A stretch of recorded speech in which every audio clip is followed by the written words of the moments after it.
My privilege tonight to introduce Kanuka Simpson. The title of his speech is Fear of Flying.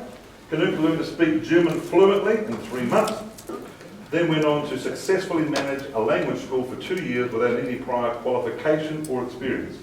His lifelong love of acting, which includes both theatre and film, has made him an expert in feeling confident.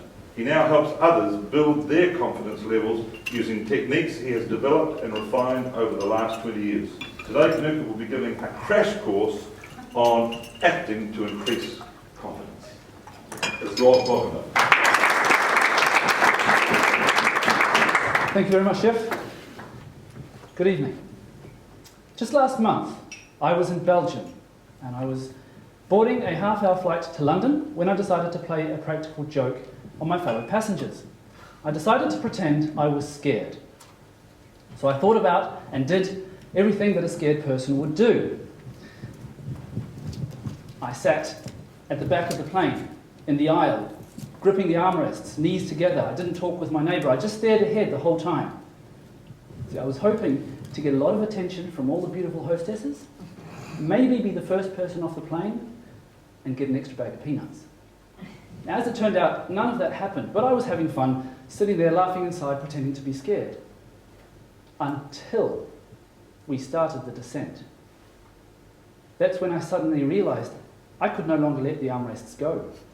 I could no longer get rid of the tension in my stomach.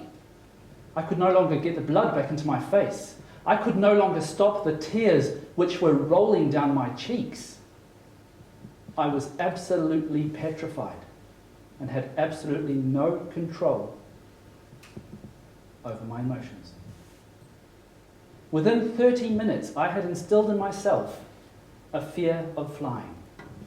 Nonsense. I'm not scared of flying. I've flown all my life. But when I next had to get into a plane, my heart rate quickened, my stomach tightened, my hands grew cold. I was scared.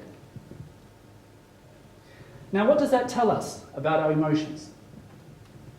What does it tell us about how we control them? What does it tell you about how good an actor I am? Well, I wasn't about to accept a sudden and uncontrollable fear of flying. So next time I got onto a plane, I did the whole process in reverse, pretended to be confident, and within half an hour, I was back to my confident self. It is my strong opinion that anyone can use this technique to increase their confidence. I would like to give you a quick crash course in acting. This can be used for any situation in which you need to have more confidence. However, tonight, I would just like you to pretend for a moment that you are scared of standing up. And in a minute, I will ask you to stand up. However, for now, just feel that fear, really live that fear.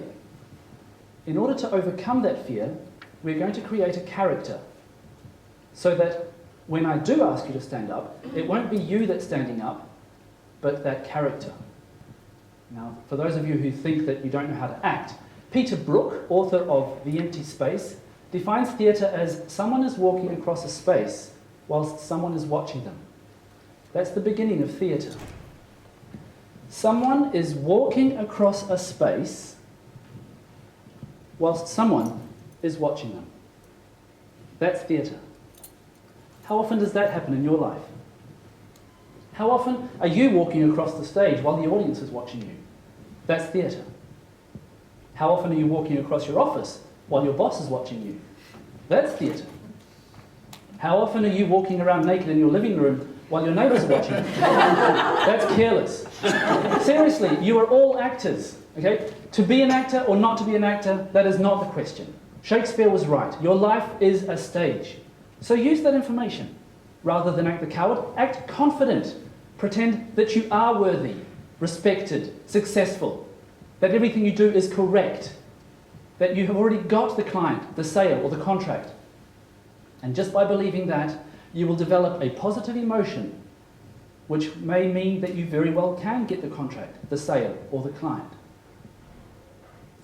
Now think of a character that for you represents confidence.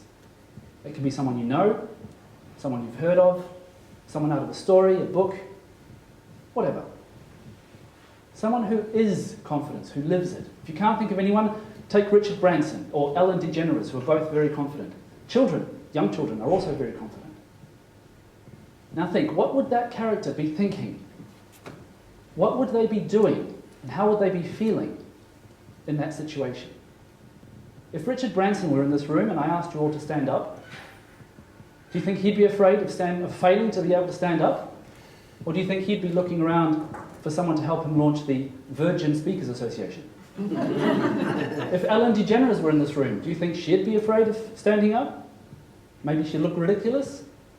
Or do you think she'd be trying to convince the cameraman to point the camera at her rather than at me? Now, I know for a fact if my son was here, he would not only stand up, he'd run to the front, get into that plane and ask to see the pilot. So think, what does that character thinking, that confident person, what are they thinking? How do they feel? What are they doing? Then think, feel, and do that. And now, as that character, not as yourself, but as that character, please stand up. Take a look around you at the other people standing there confidently with their feet firmly planted, their shoulders back, and their heads held high. Can you see the fear that they are feeling? Or can you only see the confidence they are radiating? Because that is the same in everyday life. When people look at you, they don't see that you think you're going to fail or that you're going to look ridiculous. They only see what you do. And if you are pretending to be someone who is confident, then what you do will be those actions of someone who is confident. So next time you're in a situation where you need to be more confident, think about a little crash acting course. Think of this character you've just created for yourself. Think of what they would think, feel, and do. Then think, feel, and do those things. The more you do that, the more confident you'll become. My name is Kanuka Simpson. Thank you very much, ladies and gentlemen.